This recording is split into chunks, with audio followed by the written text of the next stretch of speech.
باپ نے اپنی 4 سالہ اور 10 سالہ بیٹی کو ذبح کر دیا اور اپنی بیوی کے گلے پہ بھی چھرا چلا دیا، اور ساتھ ایک راہگیر گزر رہا تھا اس پر بھی حملہ کر ڈالا۔ یہ باپ کوئی جاہل باپ نہیں تھا، ایک پڑھا لکھا آدمی تھا، اور اس کے حالات بھی خراب نہیں تھے۔ جب آپ لوگوں کو وجہ پتہ چلے گی کہ اس نے ایسا کیوں کیا تو آپ کے رونگٹے کھڑے ہو جائیں گے۔ آج میں بیٹھی تھی کہ میں نے سوچا کہ مستقل ڈپریسنگ باتیں ہو رہی ہیں تو کوئی انٹرسٹنگ بات ہونی چاہیے، انٹرٹینمنٹ کی دنیا سے کچھ چیزیں ڈسکس کرتے ہیں، باتیں کرتے ہیں مزیدار سیلیبریٹیز کے حوالے سے، لیکن مجھے موقع نہیں ملا۔ جیسے ہی میں بیٹھی میرے آنکھوں کے سامنے ایک خبر آ گئی، اور خبر یہ تھی کہ راول پنڈی کے ایک رہائشی، آرے بازار کا رہائشی، یہ ٹیکنیشین ہے، گورنمنٹ سرونٹ، اس آدمی نے اپنی 2 معصوم بچیوں کو، جس میں سے ایک کی عمر 4 سال بتائی جا رہی ہے، لاریب نام تھا اس کا، اور دوسری انوش، 10 سالہ انوش، ان کو ذبح کر ڈالا، اور اپنی جو بیوی ہے اس کو بھی مارنے کی کوشش کی، اس کے گلے پہ بھی چھرا پھیرا، لیکن پولیس پہنچ گئی، جو بھی ہے اپنا ایمبولینس وغیرہ وہ پہنچ گئی موقع پر، اور اس کو بچا لیا گیا۔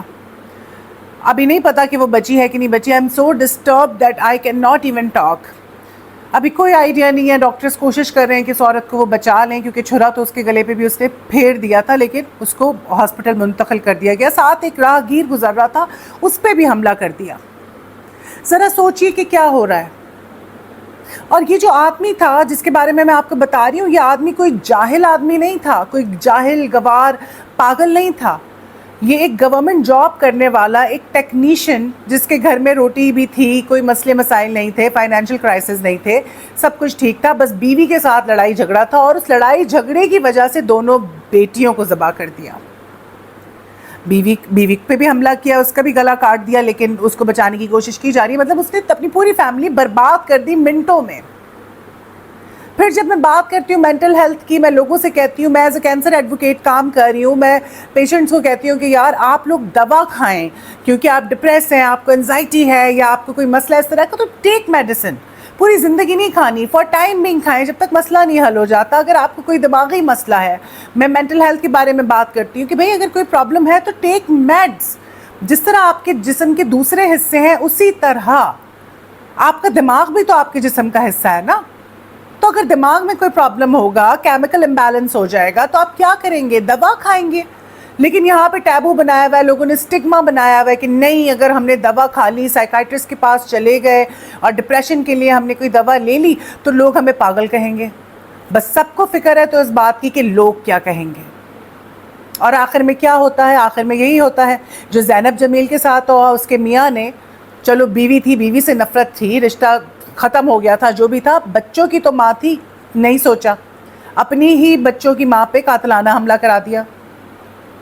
ثانیہ کا کیس دیکھ لیں، شوہر نے کس بے دردی سے قتل کیا، ابھی کوئی چیز سامنے کھل کر نہیں آئی ہے، لیکن آپ سوچیں نا کہ اس میں تو ثانیہ کے پیرنٹس کا بھی قصور ہے۔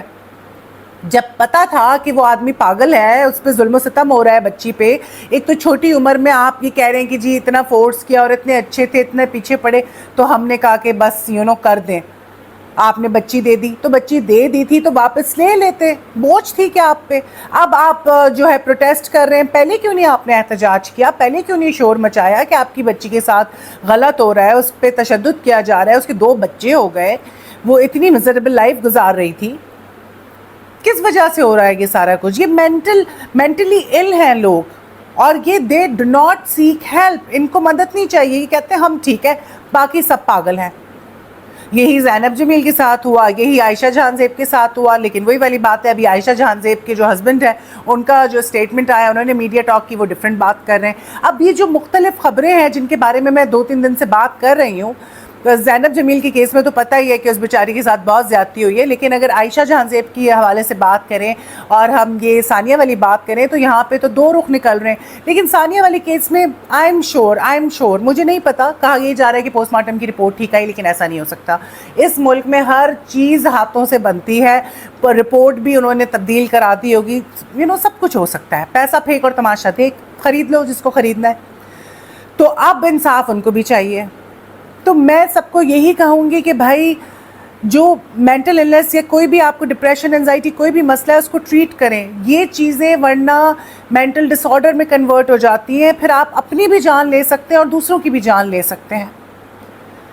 مستقل اس قسم کے واقعات ہمارے سامنے آ رہے ہیں. کراچی میں ایک باپ نے خودکشی کر لی کیونکہ حالات خراب تھے, کھانے کے لالے پڑے ہوئے تھے, چھوٹی چھوٹی بچیاں.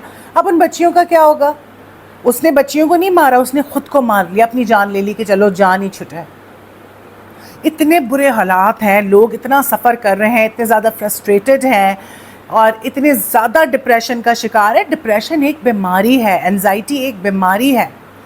اپنے ارد گرد دیکھیں, ہمدردی کریں, آپ انسان ہیں, دیکھیں اگر آپ کو کوئی پریشان حال نظر آ رہا ہے, کوئی ڈپریس ہے, کسی کو انزائٹی ہے, تو پلیز اس سے جا کے بات کریں, اس کی ہیلپ کریں, اس کو بولیں کہ جا کے ڈاکٹر کے پاس جائے یا اس کو ڈاکٹر کے پاس لے کے جائیں, اس کو فورس کریں. ورنہ یہ سارے واقعات جو ہیں یہ دگنے تگنے ہو جائیں گے اور ہو رہے ہیں. مستقل ان واقعات کی تعداد جو ہے وہ بڑھتی جا رہی ہے.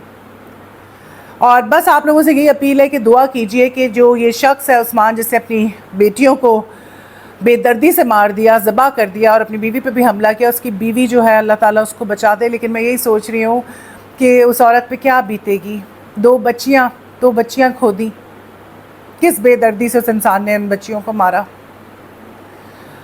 یہاں پہ میں آپ لوگوں سے اجازت لوں گی اور یہی کہوں گی کہ پلیز دعا کریں اپنے لیے, اپنے ملک کے لیے. اللہ سے دعا کیجئے کہ اللہ تعالیٰ رحم کرے ہم سب پہ اور بس حالات ٹھیک ہو جائیں, کیونکہ حالات دن بدن خراب ہوتے جا رہے ہیں.